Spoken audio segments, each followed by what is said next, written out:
Baada ya vita ambayo iliyotokea hivi majuzi kati ya Ringtone Apoko na Robert Alai. Unafahamu Robert Alai alikamatwa na baadaye akaachiliwa, lakini sasa Ringtone tukamwona yuko kwenye Kenyatta hospital kule alikuwa akipokea matibabu. Sasa Ringtone ameshare video nyingine masaa mawili hivi yamepita katika official Instagram yake, video ambayo amezungumza kuhusiana na ni kwa nini Robert Alai aliachiliwa. Na hilo ni swali ambalo wengi walikuwa wakijiuliza, kwa nini aliachiliwa wakati ambapo alifanya makosa.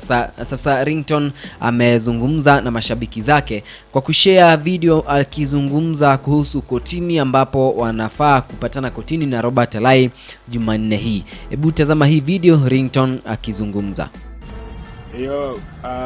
Nataka kuongelesha mafans wangu saa hii.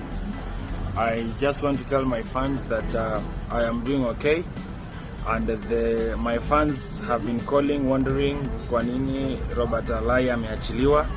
Nataka kusema wasijali, Robert Alai will be taking a plea on Tuesday. Hakuna kitu anaweza fanya, hawezi the violence alifanya kwangu, hakuna mtu anaweza mtetea. Sheria ya Kenya ni straightforward. So mafans wangu msijali, amepewa cash bail but he'll appear in court on Tuesday. Muendelee kuniombea. Thank you very much and God bless.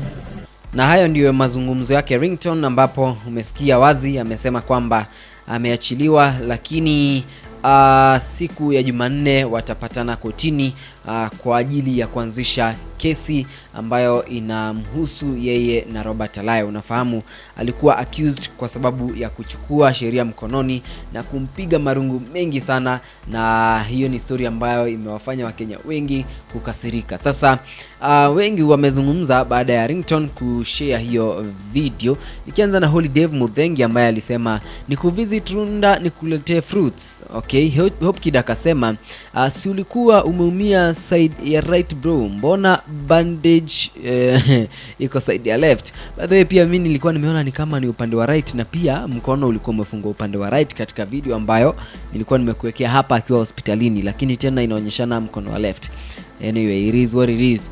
Billy hapa anasema mkuu, si nadhani ulikuwa umeumia side ya shavu ya left. Mbona bandage iko side ya right leo? Ugua pole chairman. Japesa hapa anasema uligongwa mdomo, una feel like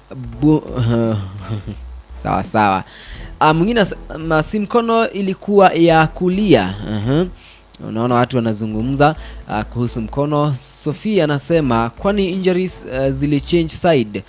By the way, sasa hapa kuna kidogo wachanganya mashabiki zake kwa sababu haiwezekani eti mkono ilikuwa ni right tena ni left leo, na tena shavu ilikuwa ni right tena leo ni left. Kwa hiyo kuna mambo ambayo hayaendi vizuri hapo. Mulamu alisema inaonekana ni uongo hii, hakuna kupigwa, Ringtone amepigwa. But anyway, it is what it is, wanasema hivyo.